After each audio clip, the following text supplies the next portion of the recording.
Welcome to BizBeat. I'm Xia Cheng. Today we talk about digital divide.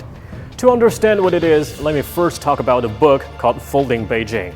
The book says, in a dystopian future, Beijing is divided by three classes physically, sharing the same Earth's surface in each 48-hour cycle.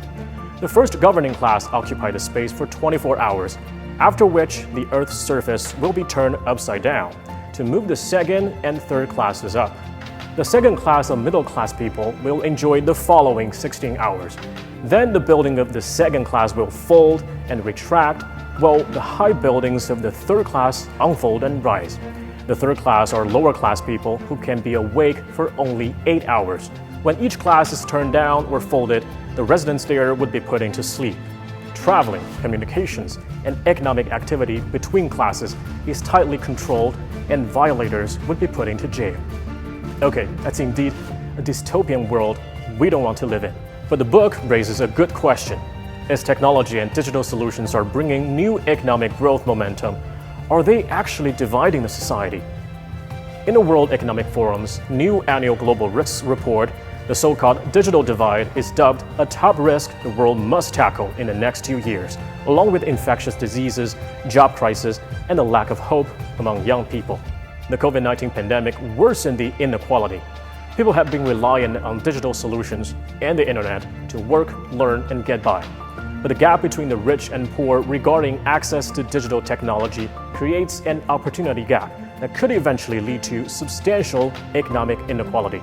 In short, given the pace of digital revolution, inequality could worsen as economies progress. That's the reason we have to tackle the digital divide now.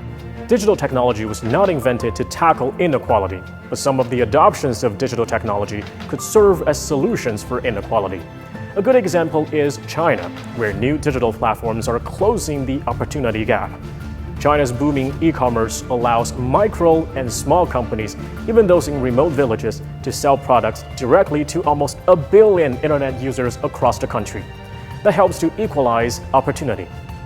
Fintech is a powerful tool in China for inclusive finance. Fintech platforms generate credit scores using cash flow data, online customer reviews, and other digital indicators.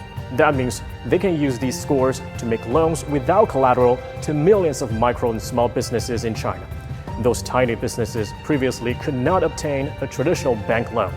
Meanwhile, video conferences using the 5G network can virtually bring the high-quality teachers to the classrooms in rural areas where the education resources are insufficient.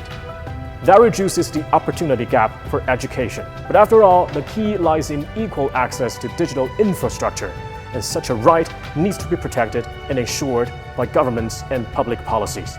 So it is time for global governments to work together and build open and accessible digital infrastructures to prevent the world from folding.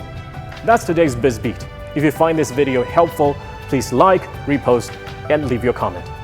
If you like our content, don't forget to follow Global Business on Sina Weibo and Twitter. I'm Xia Cheng.